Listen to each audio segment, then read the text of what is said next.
On the winding bend of the Niger River, where the Sahara Desert meets the green savanna, there once rose a magnificent empire, so wealthy that merchants from North Africa, Arabia, and even Europe spoke of it with awe.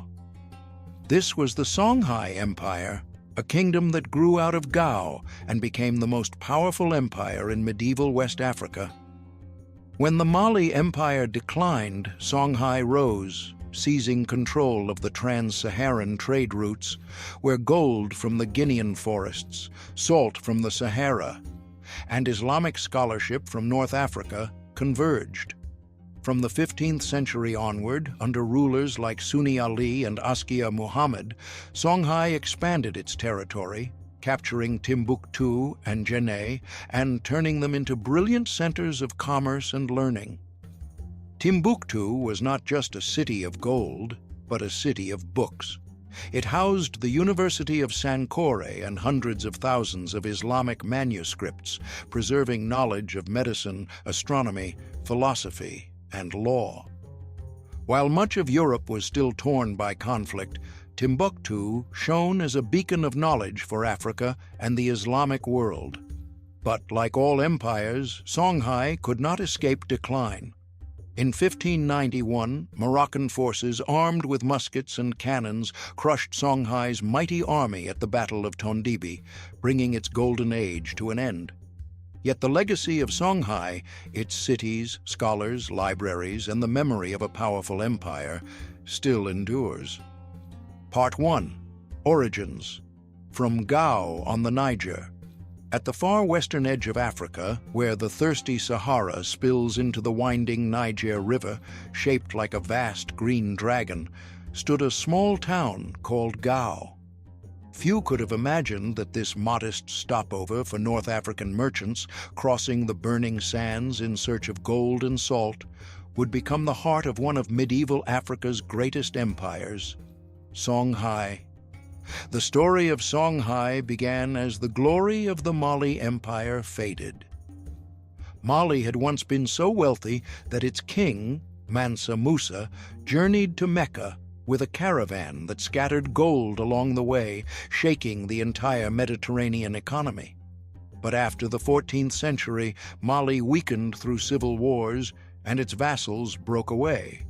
In this power vacuum, a young kingdom, once a humble tributary of Mali, began to rise.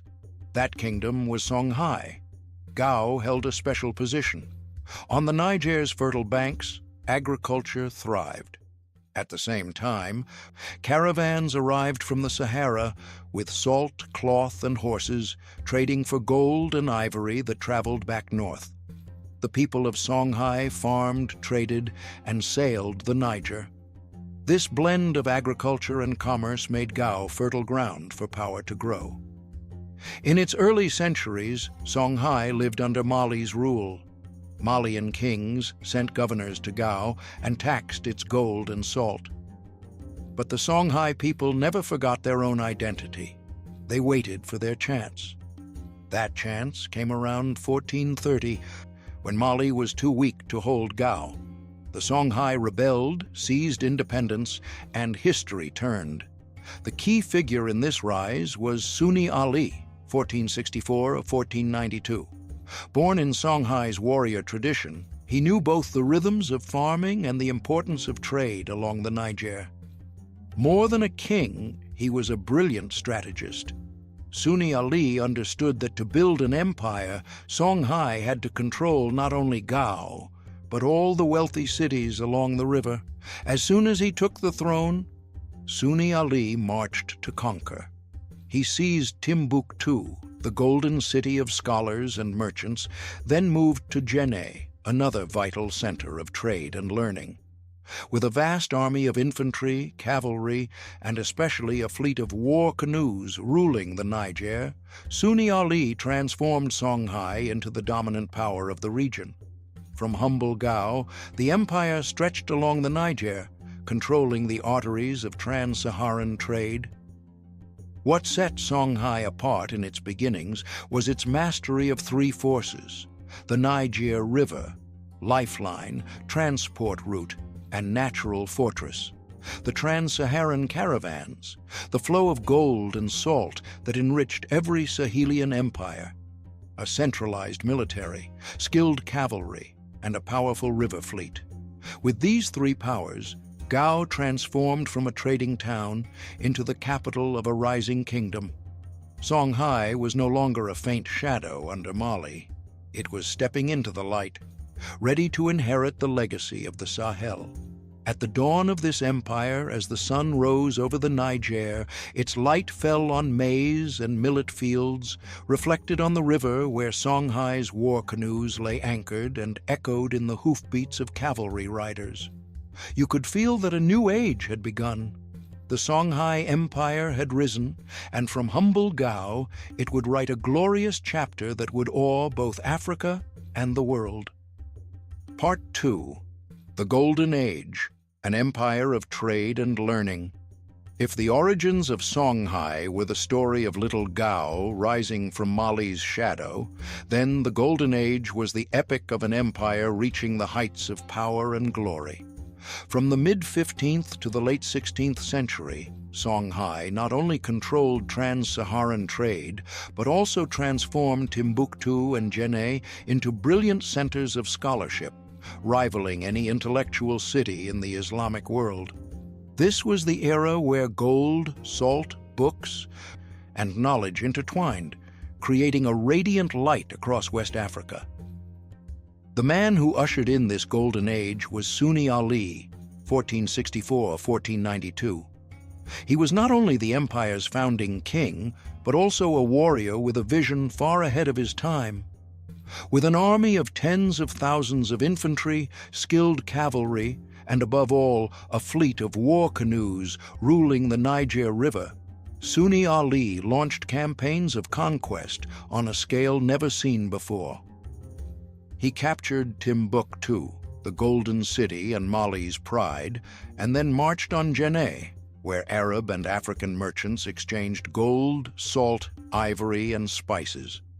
Under Sunni Ali, Songhai became the largest territorial empire West Africa had ever known.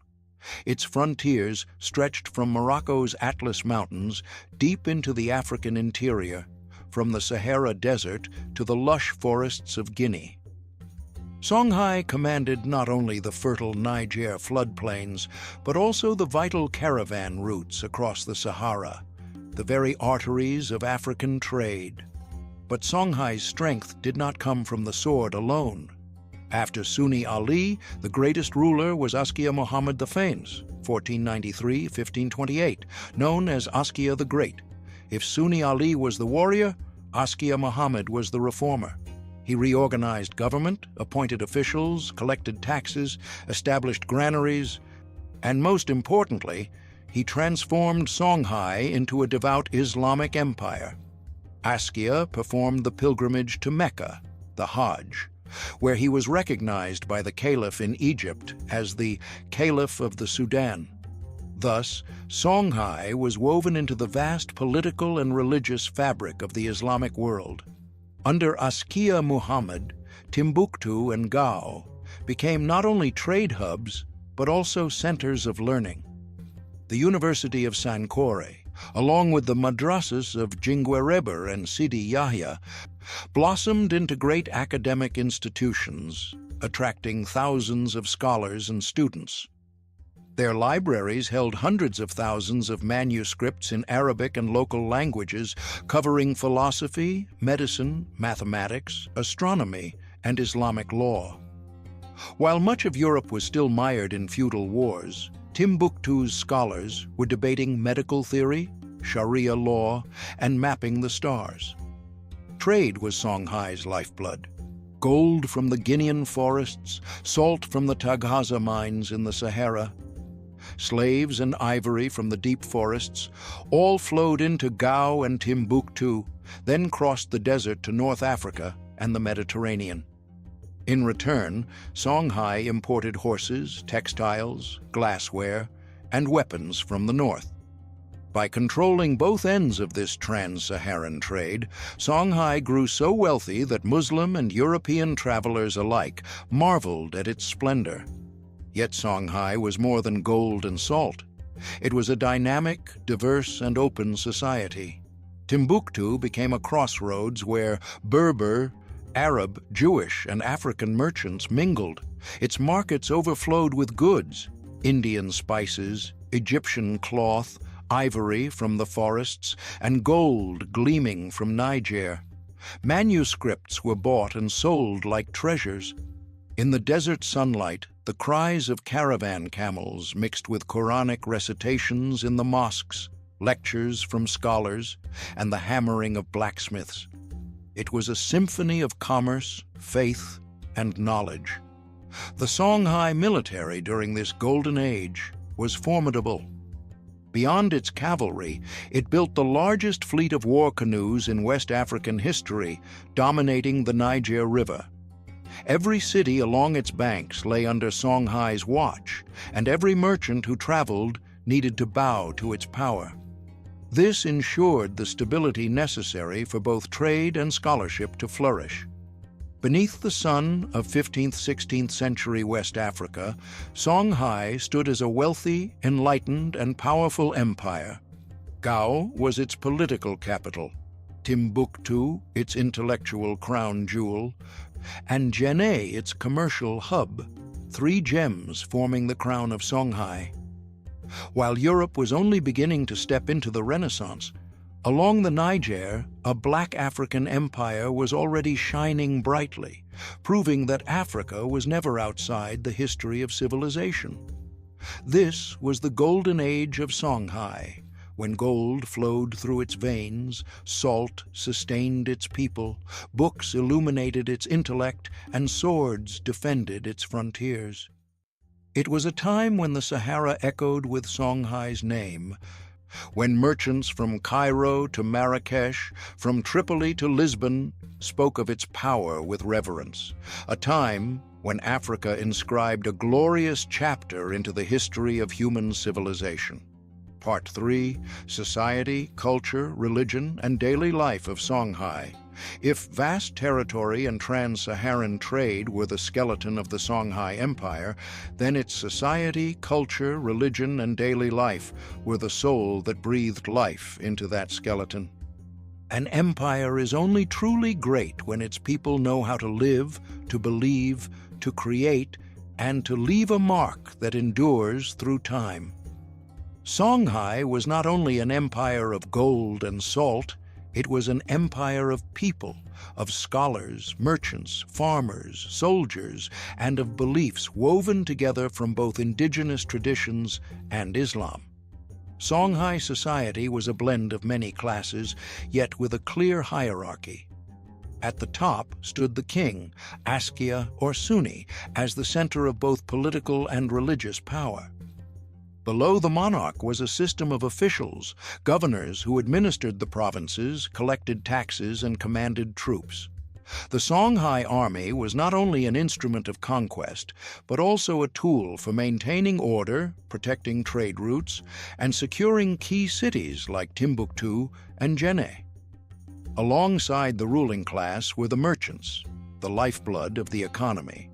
Songhai merchants traveled far and wide, deep into the Guinean forests for gold, across the Sahara for salt, and beyond the desert to trade with North Africa and the Mediterranean. They carried not only goods, but also ideas, cultures, and knowledge. It was through them that books, art, and religion flowed into Gao and Timbuktu, transforming these cities into global centers. Equally vital were the scholars and Islamic clerics. Timbuktu became the Athens of Africa, a gathering place for scholars studying the Quran, Islamic law, philosophy, astronomy, and medicine. Madrasas, Islamic schools, such as Sankore, Jinguereber, and Sidi Yahya, were not merely centers of religious instruction, but global hubs of learning. Manuscripts in Arabic and local languages, preserved in their libraries, were priceless treasures of humanity. At the height of Songhai's power, Timbuktu housed hundreds of thousands of manuscripts, making it one of the largest repositories of knowledge in Africa. The farmers and fishermen sustained the empire. On the fertile floodplains of the Niger, they grew rice, millet, and maize. On the river itself, they fished with nets and dug out canoes. Their produce fed not only the population, but also the army and the caravans. Though seldom mentioned in chronicles, their toil formed the solid foundation on which Songhai stood for centuries. Daily life reflected the richness of Songhai culture. The markets of Gao, Timbuktu, and Djenné bustled with activity. Vendors sold cloth, salt, ivory, and gold. Arabic mingled with the Songhai tongue, Berber, and Hausa, creating a multilingual, multicultural society where merchants often spoke several languages to trade. Religion in Songhai was a fusion of Islam and indigenous beliefs. Under Askia Muhammad, Islam became the official religion, with mosques and Sharia law firmly established. Yet, traditional beliefs endured. Ancestor worship, and faith in the spirits of rivers, forests, and the land. Thus, in Songhai, one might see a merchant reciting Quranic verses in the mosque by day, yet still offering libations to ancestral spirits at night. It was a unique blend, linking Songhai to the Islamic world while preserving West African identity. Songhai's arts were vibrant. Music filled the air with drums, the kora, a stringed African instrument, flutes, and voices in celebration. Traditional dances echoed with pounding rhythms across the savannah. While scholars meticulously copied Quranic manuscripts in libraries, griots, the storytellers, sang of kings' exploits and the army's victories. Thanks to the griots, West Africa's oral history lived on alongside Islamic written records. Life in Songhai was both simple and complex. Simple in meals, millet, maize, and river fish. Simple in houses of mud brick. Yet complex in social organization, trade, and intellectual pursuits. The Songhai were at once farmers, trans-Saharan merchants, Muslims, and keepers of ancient traditions. They did not reject the past, but wove it into the present. Looking at Songhai society, one sees a vivid tapestry. On the banks of the Niger, a farmer plows his field at sunrise. On the river, boats laden with salt head downstream to Gao. In the market of Timbuktu, merchants barter gold for books, cloth, and glassware.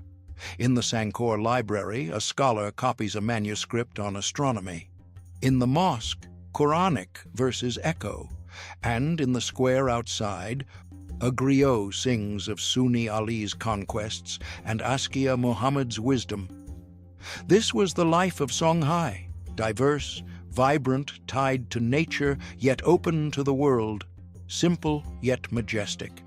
And it was this way of life that gave immortal spirit to one of the most glorious empires in African history. Part 4. Decline. The shadow from the north. No empire lasts forever.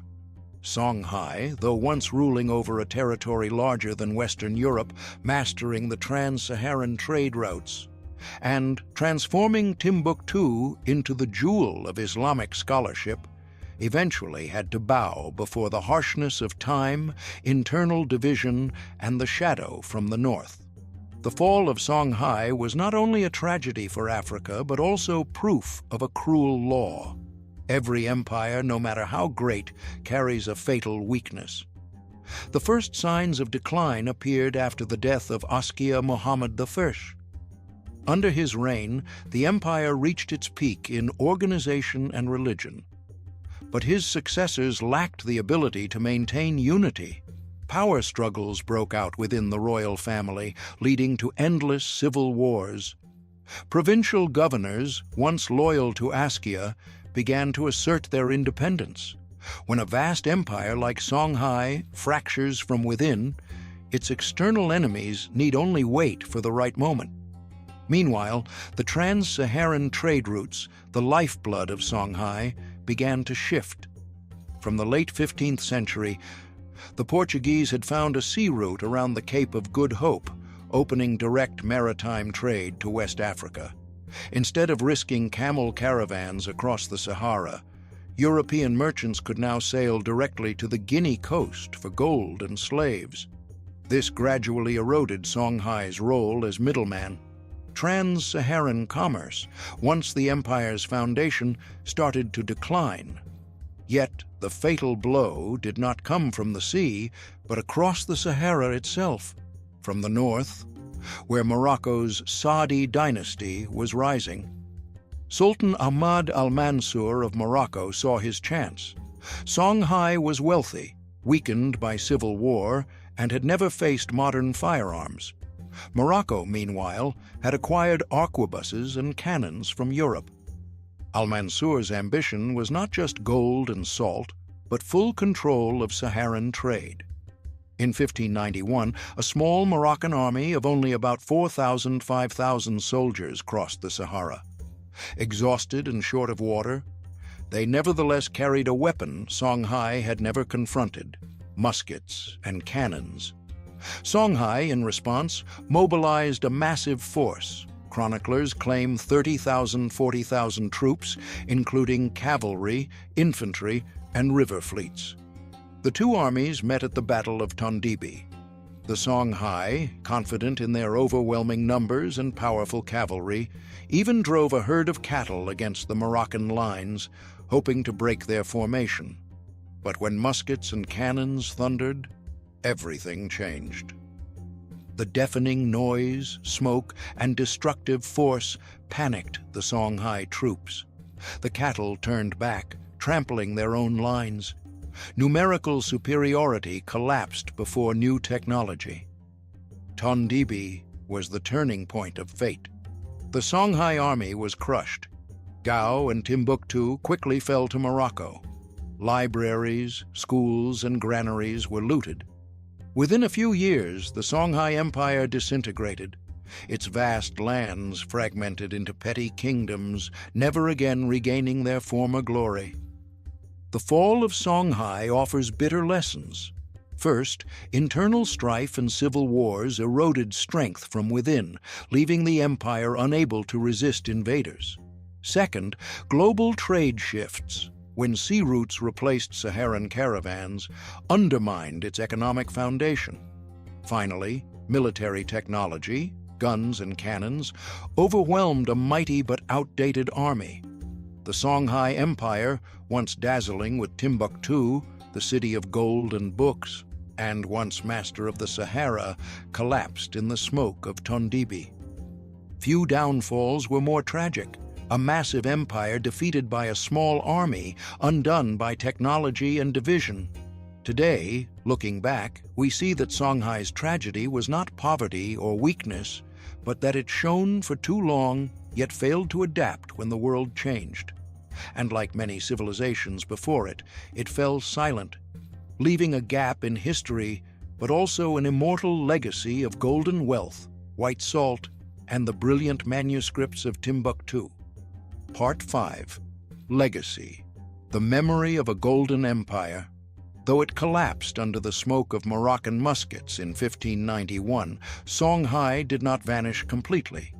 The empire crumbled, but its legacy remained, alive in the memory of West Africans, in the mud-brick walls of Gao, in the secret libraries of Timbuktu, and in how humanity came to view Africa, not merely as a land of wilderness, but as a place of once mighty civilizations, wealthy, powerful, and full of knowledge.